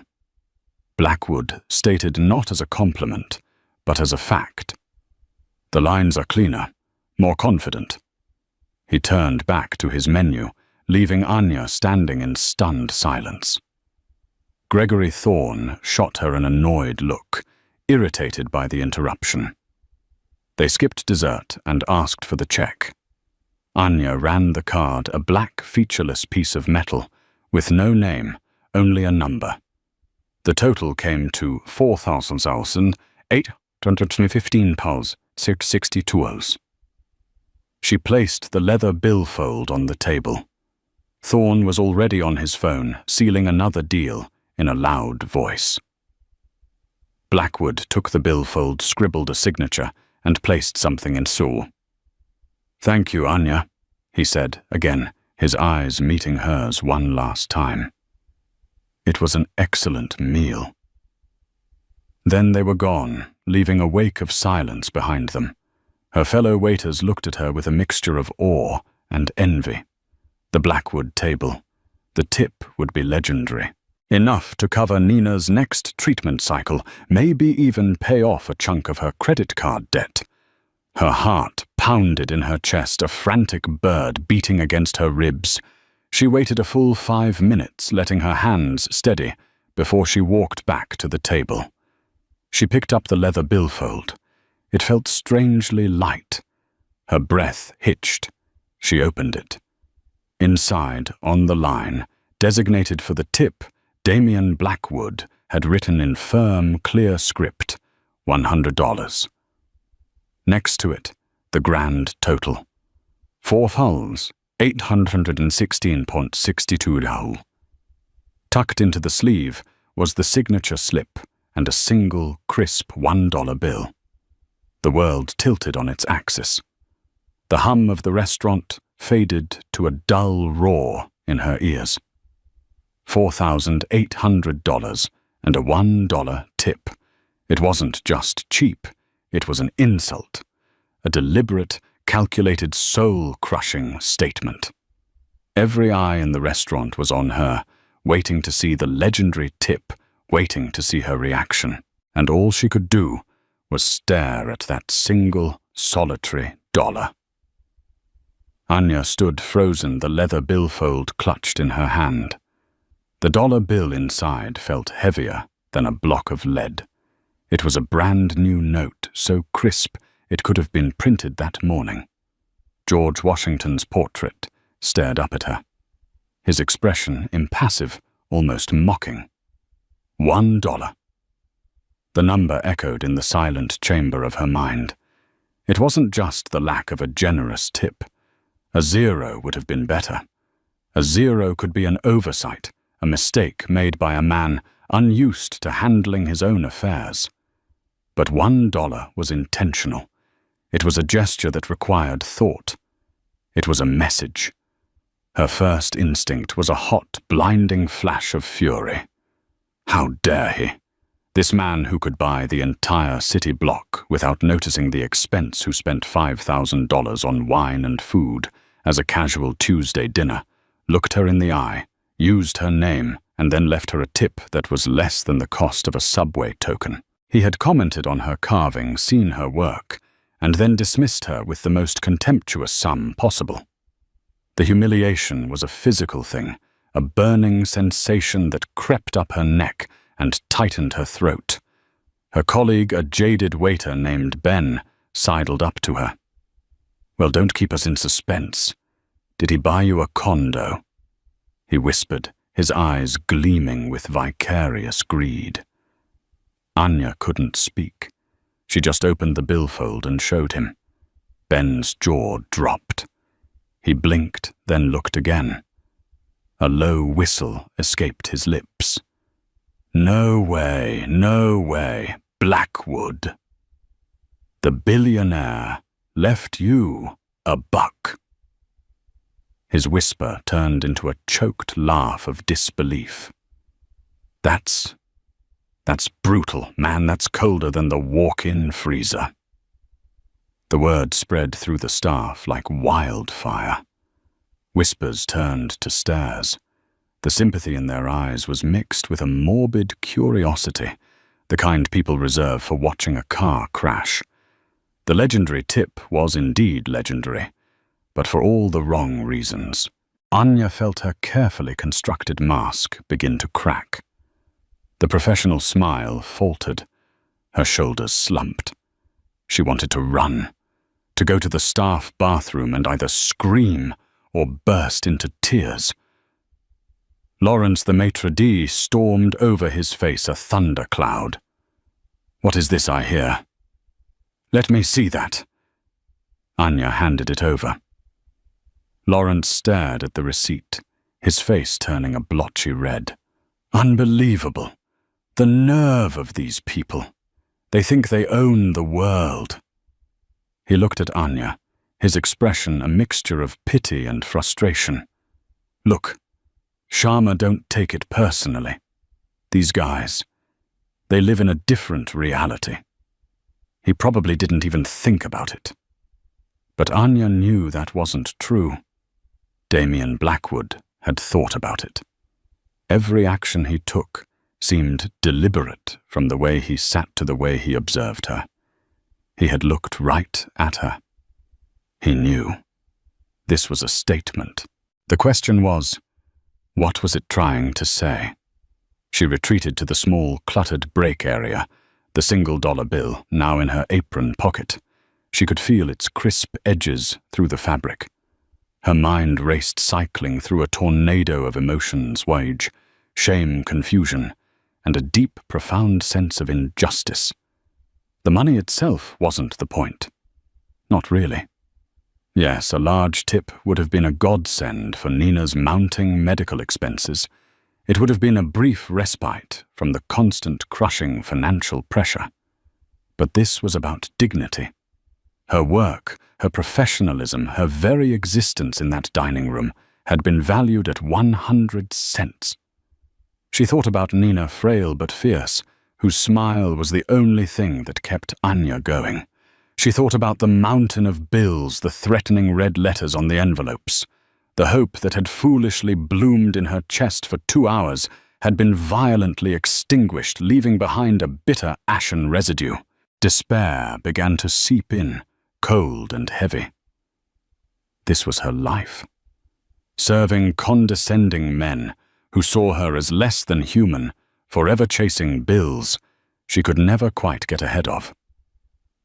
The dream of the artist, of the sculptor, felt like a fantasy from another person's life. She pulled the receipt from her pocket and looked at it again. 4,815 from 662. And then his signature. A strong, decisive scrawl. Damien Blackwood. Beneath it on the customer copy was the empty space where she was supposed to just accept this. And then something shifted. The anger was still there, a hot coal in her gut. But something else rose to meet it, a stubborn spark of defiance. The same spirit that had driven her to spend hours meticulously recreating a broken wooden finial for no pay and no recognition. The same spirit her father, a brilliant but perpetually broke engineer, had possessed. He used to tell her, "Anya, they can take your money, they can take your time, but never ever let them take your grace." She wasn't just a waitress. She was Anya Sharma. She was a sister. She was an artist. And she would not be defined by this man's contemptuous dollar. She wouldn't cry. She wouldn't complain to her manager again. She wouldn't let this break her. She would respond.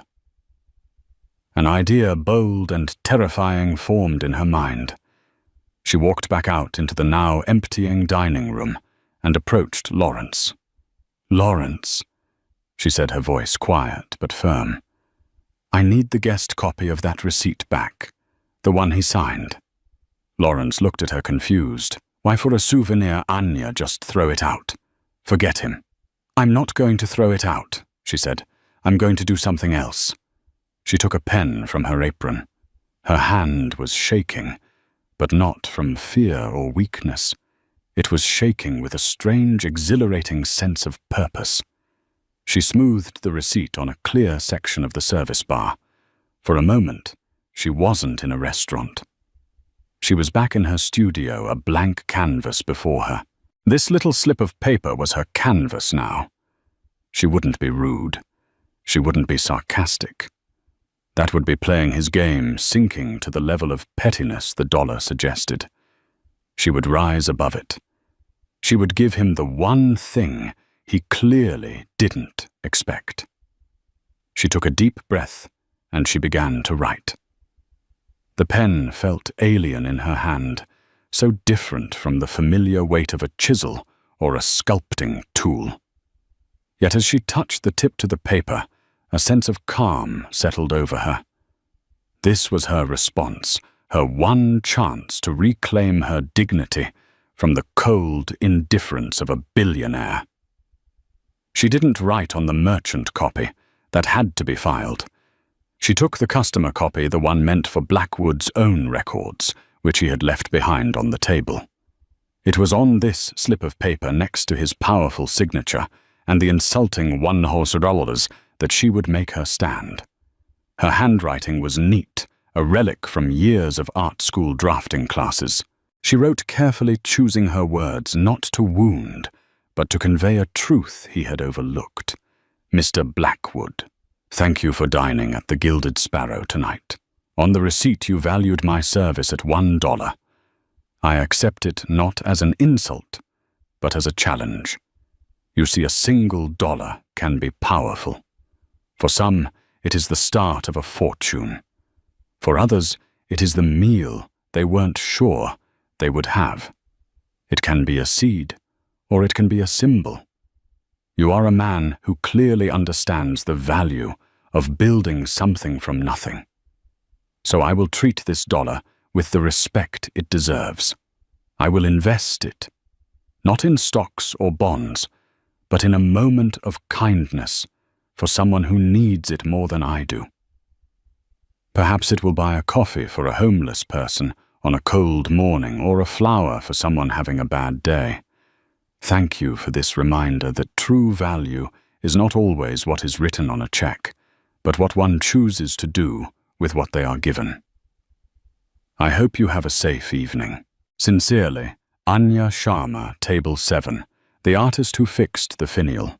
She added the last line on impulse, a final quiet assertion of her identity beyond the uniform. She reread the words. They were not angry.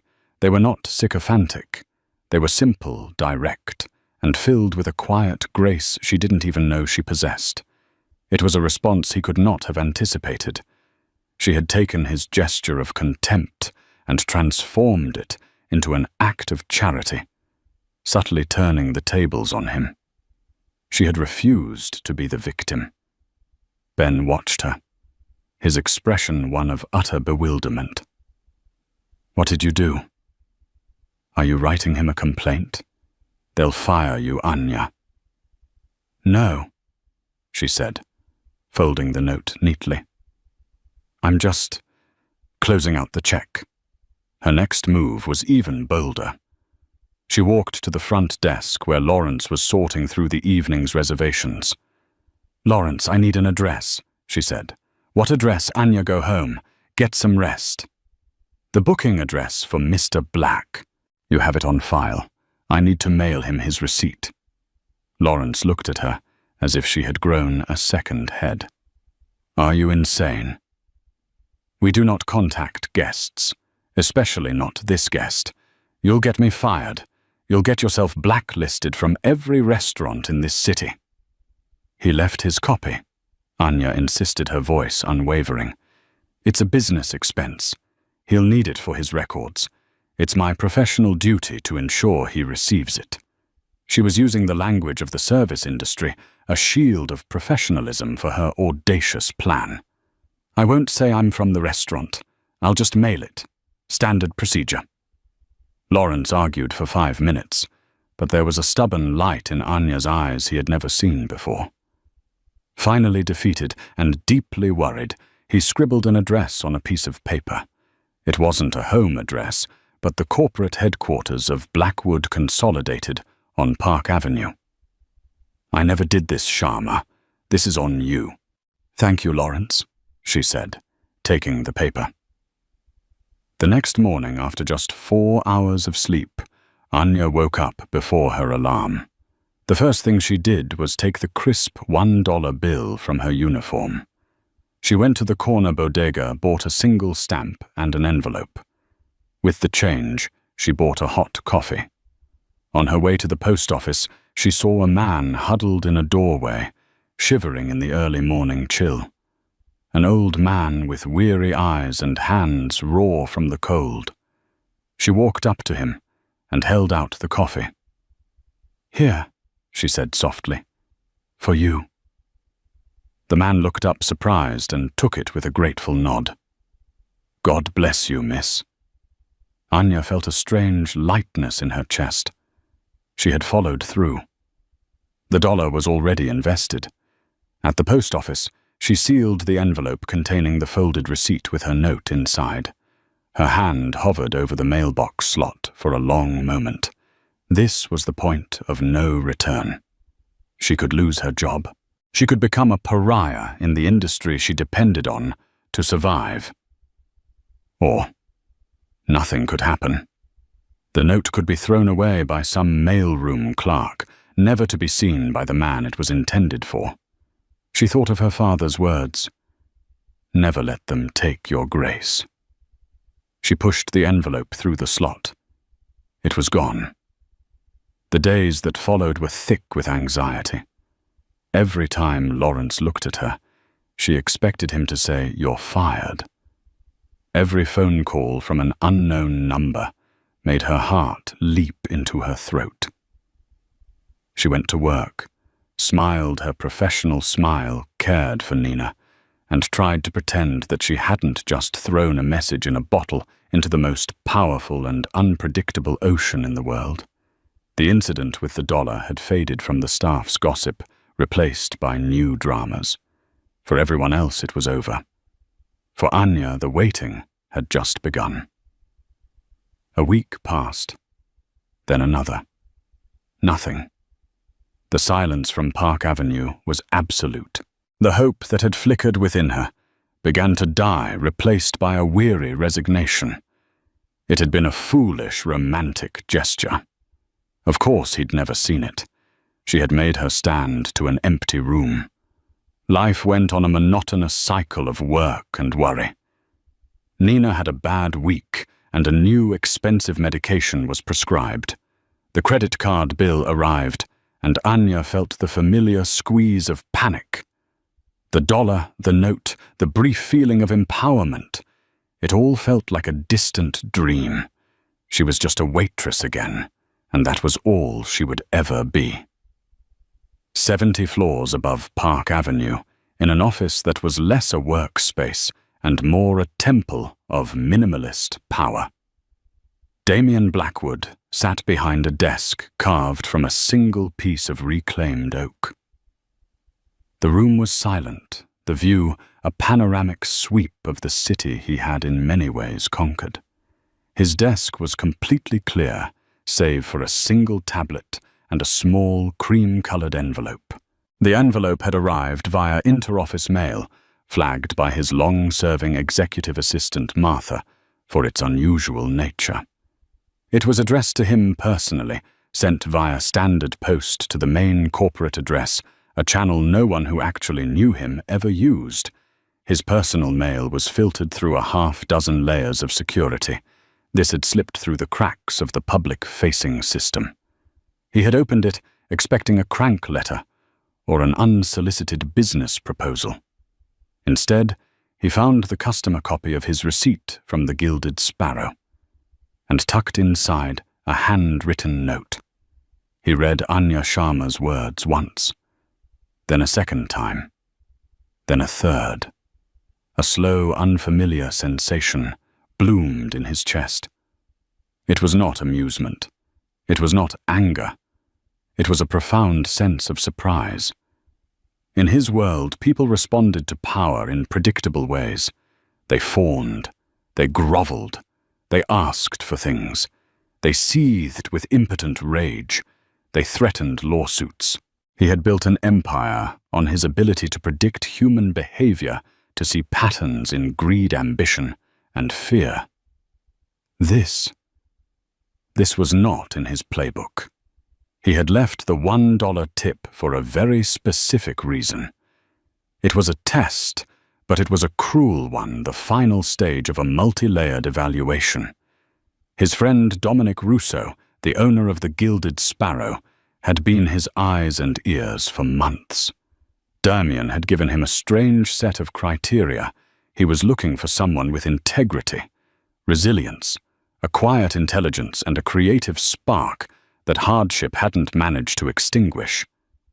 Russo had mentioned Anya Sharma.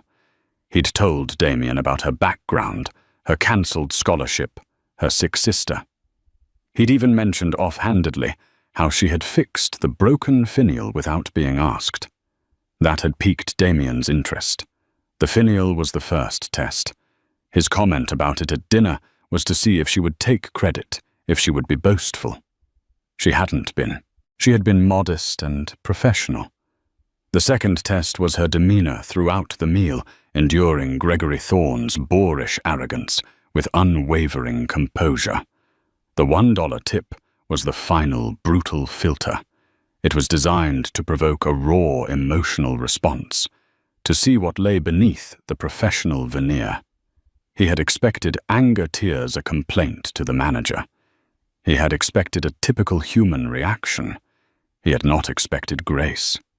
He had not expected whole charity. He had not expected her to take his cynical gesture and elevate it. I will invest it in a moment of kindness. The line resonated with him on a level he hadn't accessed in years. And the final sign-off. The artist who fixed the finial. It was a declaration, not of defiance, but of identity. She was telling him who she was, not what he had tried to make her. He swiveled in his chair and looked out at the city.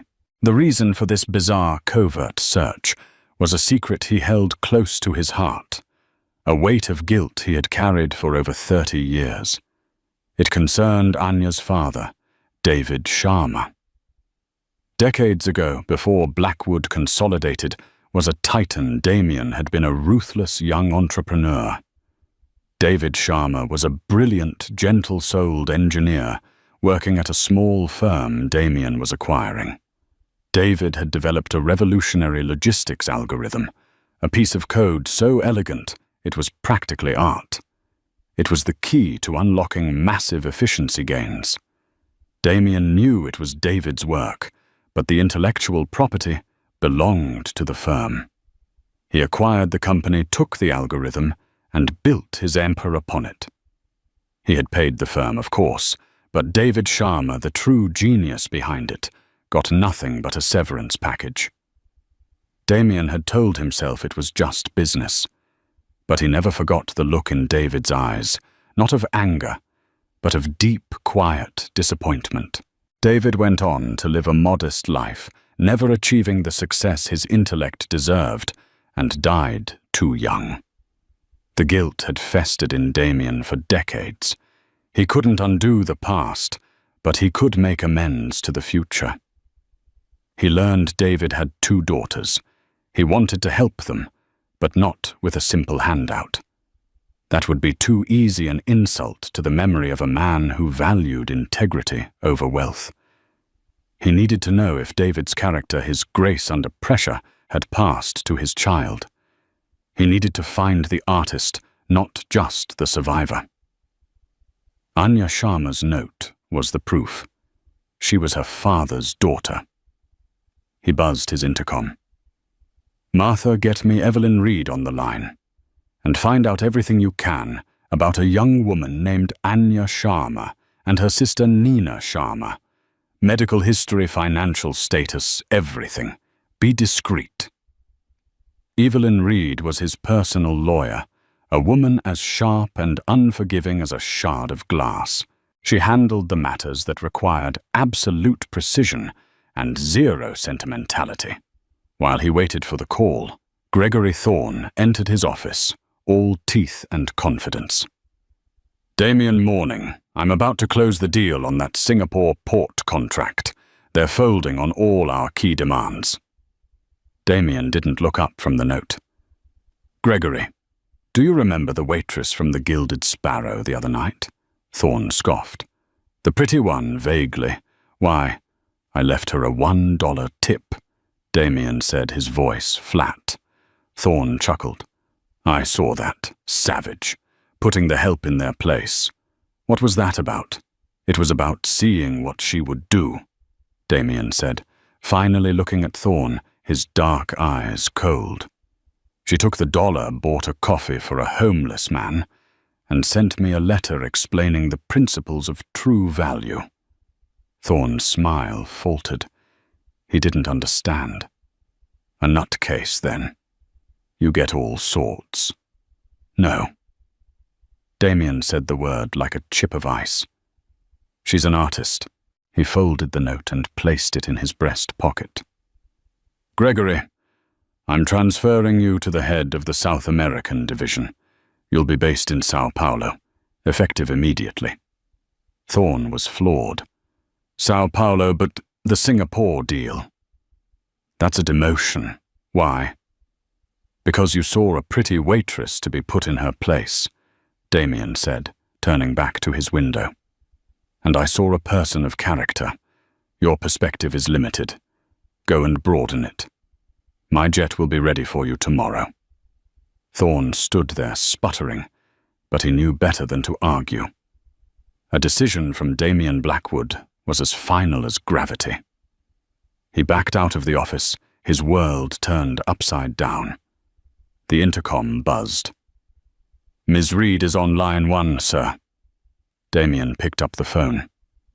"Evelyn," he said, his voice now devoid of all emotion, "I have a new project for you.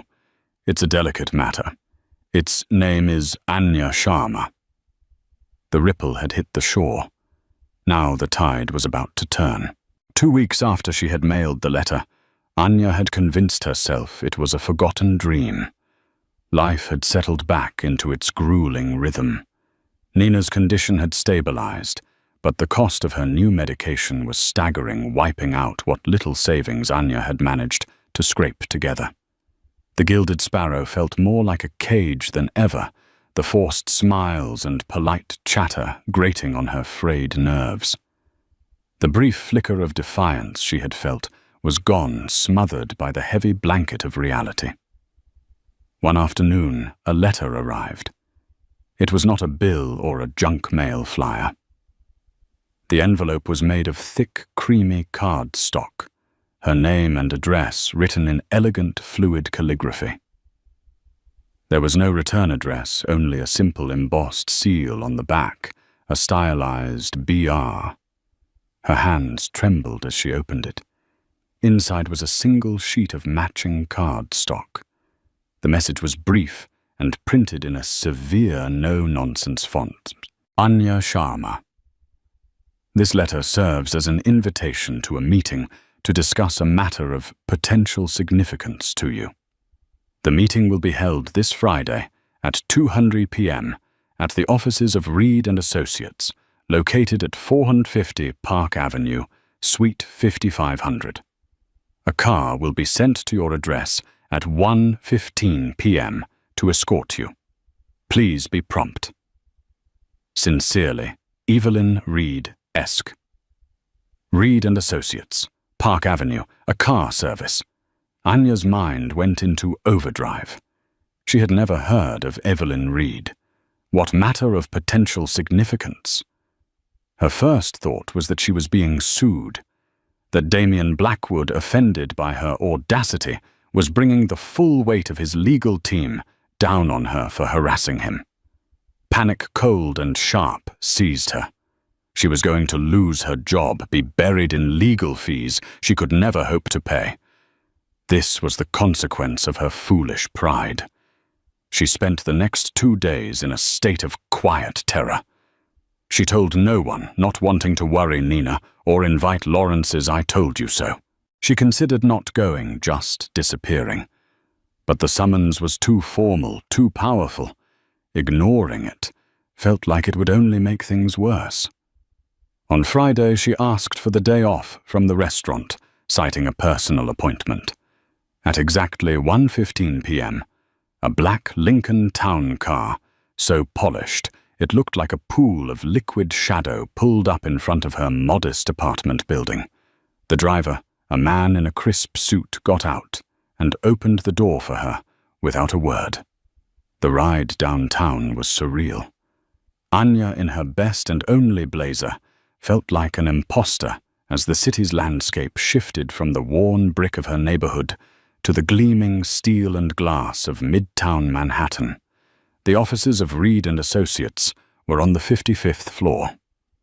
The reception area was a study in intimidating minimalism: white marble floors, gray suede walls, and a single, terrifyingly severe receptionist who directed her to a conference room. The room had one glass wall with a view that seemed to stretch to the edge of the world. Anya sat at the enormous mahogany table, her hands clasped tightly in her lap, feeling smaller than she ever had in her life. After a few minutes, the door opened and a woman entered.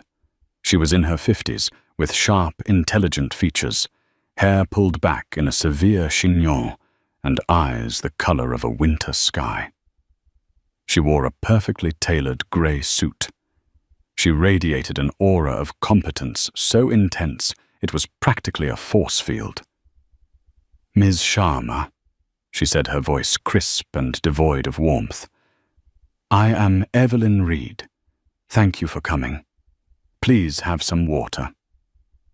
She gestured to a pitcher on the table, but didn't wait for an answer. She sat opposite Anya, placing a thin leather portfolio on the table between them.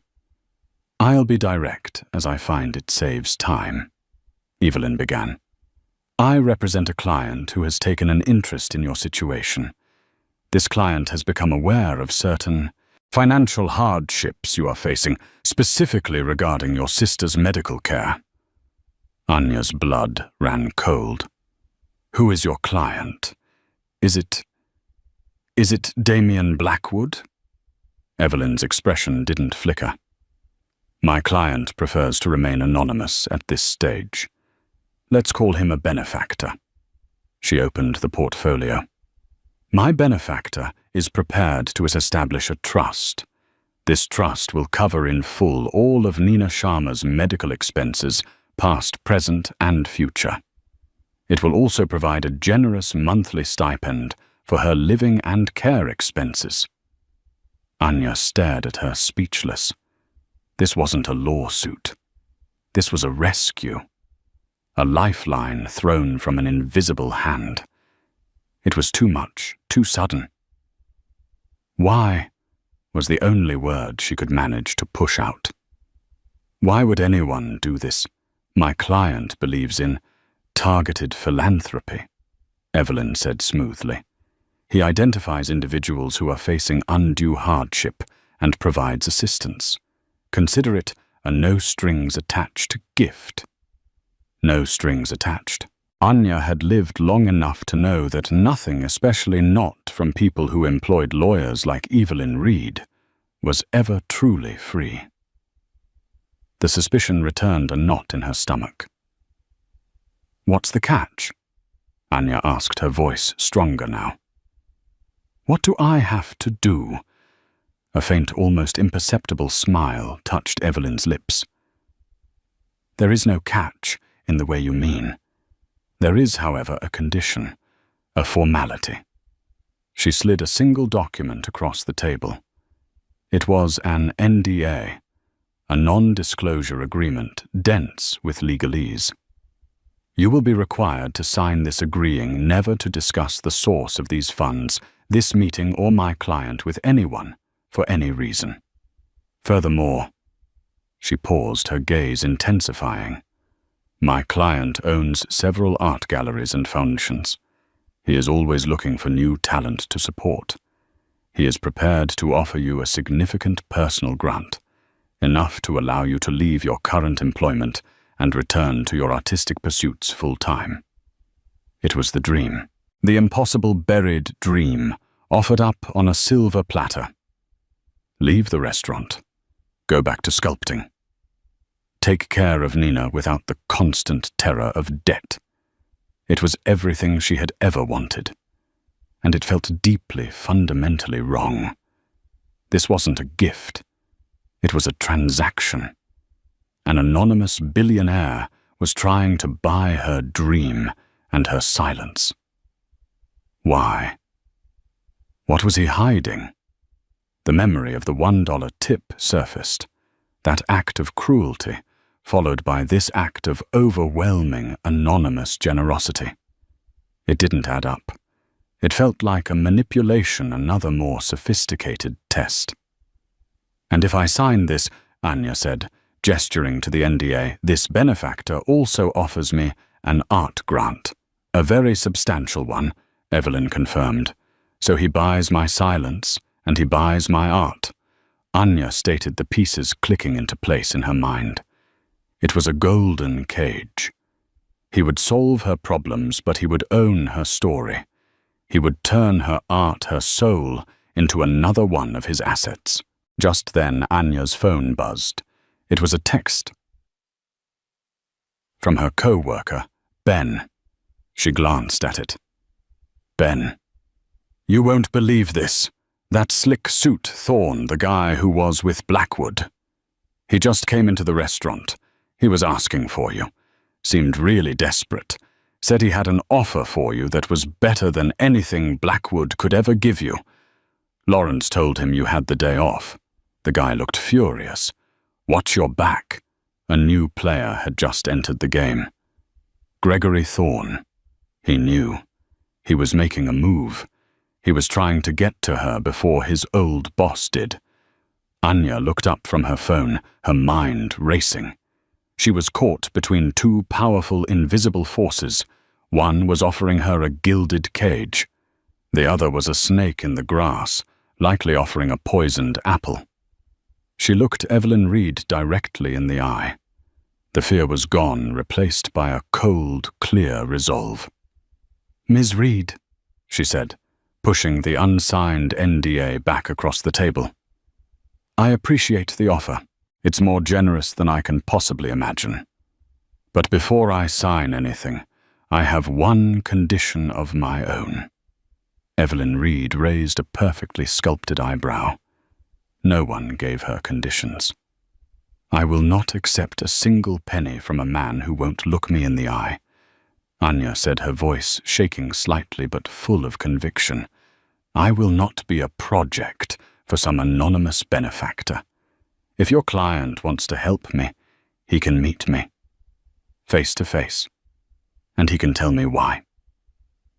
Evelyn Reed's composure, as solid and impenetrable as the marble in the lobby, finally showed a hairline crack. She was momentarily speechless, an occurrence so rare it was noteworthy. She stared at Anya not with annoyance, but with a new grudging respect. She had presented the perfect solution, a turnkey escape from a life of hardship, and this young woman had just pushed it back across the table, demanding the one thing Damien Blackwood never gave a personal audience. Ms. Sharma, Evelyn said, recovering quickly, her tone laced with a warning. My client does not meet people. That is not how he operates. I strongly advise you to reconsider. This offer will not be made again." "Then I guess I will have to decline," Anya said, a terrifying calm washing over her. She stood up, her legs surprisingly steady. "Thank you for your time, Ms. Reed. Please pass along my regrets and my condition to your client." She turned and walked out of the conference room, through the silent, opulent office, and into the elevator, her heart hammering against her ribs. She had just walked away from security, from a future for Nina, from her own resurrected dream. It was the most insane, self-destructive thing she had ever done. And it felt absolutely right. As she stepped out onto Park Avenue, the city's noise rushing back in, she pulled out her phone and reread Ben's text. "Gregory Thorne, an offer better than anything Blackwood could ever give you." Thorne was the key. He was the disgruntled, demoted executive. He was the weak link in Blackwood's world of secrets. He might have the answers she needed. Instead of going home, she took the subway back to the Gilded Sparrow. She found Ben polishing glasses at the bar. "Tell me everything he said," Anya demanded. Ben's eyes were wide. "Anya, it was weird. He was slick but also sweaty, desperate. He said he knew Blackwood was trying to get to you, and that it was all a scam. He said Blackwood ruins people, and he wanted to warn you. He left his card, told me to have you call him day or night, said it was a matter of life and death." Ben slid a heavy embossed business card across the bar. "Gregory Thorne, Global Strategy Consultant." It had a personal cell number on it. Anya's mind was a whirlwind. Thorne was painting Blackwood as a villain. Was this anonymous charity just a prelude to some kind of trap? What could Blackwood possibly want from her that would require such an elaborate scheme? She knew calling Thorne was a risk. He was obviously playing his own angle. But he was also the only person willing to talk. She needed information, leverage. She went to a nearby coffee shop, took a deep breath, and dialed the number. Thorne answered on the first ring. "Anya Sharma. I was hoping you'd call. I assume you've had a meeting with the Ice Queen, Evelyn Reed." "How do you know about that?" Anya asked, her voice steady. "I know how Damien operates." Thorne said, his voice a slick, conspiratorial purr. "He finds a person's weakness and he leverages it. He's offering you money for your sister, isn't he? An art grant. He makes you think he's a savior. But he's a devil, Anya. I worked for him for 15 years. I know." "What do you want Mr. Thorne to help you?" He said the lie so smooth it was almost believable. "And to get a little justice for myself. Damien is obsessed with your family. It's about your father, David Sharma." Anya froze, the coffee cup trembling in her hand. "My father. He's been dead for 10 years. What about him?" "Your father was a genius," Thorne said. "He invented the core algorithm that Blackwood Consolidated is built on, the source of all of Damien's wealth, and Damien stole it. He bought the company your father worked for, took the tech and threw your father away like trash. Now he's old and consumed by guilt. This whole act, the test, the money. It's not for you, it's for him. He's trying to buy absolution. He'll set you up in some foundation, make you a poster child for his generosity, and use your father's story to launder his own reputation. You'll be a puppet, Anya." The words hit her like a physical blow. It was a plausible, ugly story. It explained the obsession, the secrecy, the overwhelming generosity. It painted Blackwood not as a benefactor, but as a user, just as he had been 30 years ago. "What's your offer, Mr. Thorne?" Anya asked, her voice cold. "Simple," Thorne said. "Don't take his deal. I've been documenting Damien's unethical business practices for years. Your story is the human element I need. We go to the press, the Wall Street Journal, the New York Times. Billionaire's empire built on stolen genius founder's daughter reveals all. It's a massive story. It would cripple him. And for your cooperation, I'll give you a finder's fee from my own accounts. Let's say $10 million. Clean. More than he's offering, and you get to tell the truth instead of being his pet project." $10 million. It was a staggering, life-altering number, and all she had to do was destroy Damien Blackwood. She thought about it. The rage she felt on Blackwood's behalf was real. He had wronged her father. He had built a $50 billion Emma on her family's stolen legacy. Thorne was offering her revenge and a fortune besides. But something felt off. Thorne's story was too neat, his motives too transparently selfish. He didn't care about justice for her father. He cared about revenge for his demotion. He wanted to use her story as a weapon, just as he claimed Blackwood did. She would be trading one puppet master for another.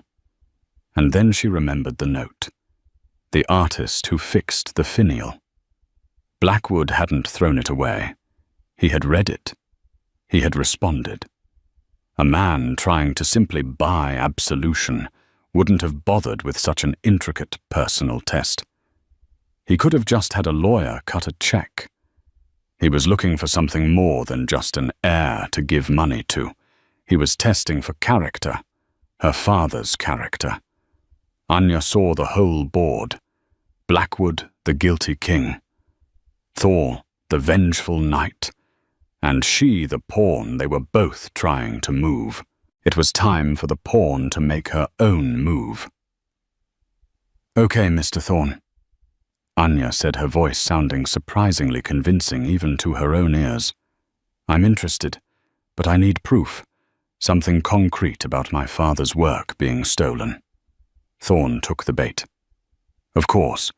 I have copies of the original code design documents from the acquisition. I'll email them to you. You'll see. It's all there in black and white." "Send it," Anya said, "and we'll talk again." She hung up. 20 minutes later, an email arrived from a secure server. It contained scanned documents, schematics, and lines of code. She didn't understand all of it, but she recognized her father's neat, precise handwriting on the margins of several pages. It was real. Thorne had given her the weapon. But she wasn't going to use it on Damien Blackwood. She was going to use it to get her meeting. She forwarded the entire email to one person, Evelyn Reed. She added a short, simple message in the body. "Reed, it seems your client is not the only one with an interest in my family's history. Mr. Thorne has been very forthcoming. He has offered me $10 million to take this story to the press. My original condition stands. I want a meeting with your client, face to face. Now he has a reason to agree. This is not a threat. It is a request for the truth. Anya Sharma." She hit send. She had played her hand. The king was in check. Now she would see if he would come out from behind his walls. The response came less than an hour later, a call from a blocked number. It was him. "You have your meeting." Damien Blackwood said, his voice a low gravel. "My car will be there in 1 hour." The car didn't take her to an office. It sped north along the Hudson River, arriving at a stunning house of glass and steel perched on a cliffside. Blackwood was waiting for her on a stone terrace, looking older and more tired than he had in the restaurant. "I want the truth. Anya said, foregoing any pleasantries. He met her gaze, his own filled with a deep, ancient regret. The truth is that Gregory Thorne told you a part of it. He began, his voice heavy. I built my empire on the genius of your father, David Sharma. It was a moral theft, and it is the great regret of my life. I wanted to make amends, but I couldn't simply give you money. My shame wouldn't allow it. He continued the words, a confession, decades in the making. The test, the finial, the $1 tip. It was a cruel, selfish attempt to see if your father's greatest quality had survived in you. His grace under pressure, his integrity. I needed to know if you were his daughter in spirit, not just in blood. Your note was the answer. You didn't just pass my test, Anya. You showed me a character I thought no longer existed. He led her from the terrace inside, bypassing the opulent living areas and opening a set of tall double doors. The room beyond was an artist's dream. A massive, light-filled studio, complete with blocks of marble sculpting tools and a soaring glass wall overlooking the river. This isn't a handout, Blackwood said softly. It is a restoration. I stole your father's legacy, and in doing so I stole your time, your focus, your chance to create. I am giving it back. He explained it all. A permanent, unconditional trust was already established to cover all of Nina's medical needs for life. That is a debt repaid, he stated. But this, he gestured to the incredible studio, this is for you. I have established the David Sharma Foundation for Emerging Artists with an initial endowment of $500 million. Its mission is to fund artists who have faced hardship. You will be its first grant recipient, and when you are ready, you will have a permanent seat on its board. You will not be my project. You will be the one who finds and supports others like you. Anya walked into the center of the room, tears finally streaming down her face. It was not a feeling of wealth, but of release. The crushing weight she had carried for years was simply gone. He hadn't just given her money. He had given her back her purpose, her soul. Her life was forever changed, not by the insult of a $1 tip, but by the strength of her response to it. She had met cruelty with grace and unlocked not a fortune, but a destiny. In the quiet of the studio, with the river flowing endlessly below Anya Sharma, the artist picked up a chisel. It felt like coming home. Anya's story teaches us a powerful lesson about the world we live in. It's a reminder that our circumstances don't define us, but our reactions to them do. She could have responded with anger, with despair, and no one would have blamed her. But instead, she chose dignity. She chose grace. She chose to see value where someone else saw none. That single powerful choice didn't just change her life. It redeemed a past she never knew existed and built a future that will help countless others. Her story is a testament to the fact that true strength isn't about the power you have, but about the character you show when you have none. It proves that sometimes the smallest gestures can have the most profound consequences. If Anya's incredible journey from a struggling waitress to a life of purpose moved you, please give this video a like and share it with someone who might need to hear this message. And for more true stories that inspire and make you think, make sure to subscribe to our channel and hit the notification bell. What is the kindest act you've ever seen in response to a negative situation? Let us know in the comments below.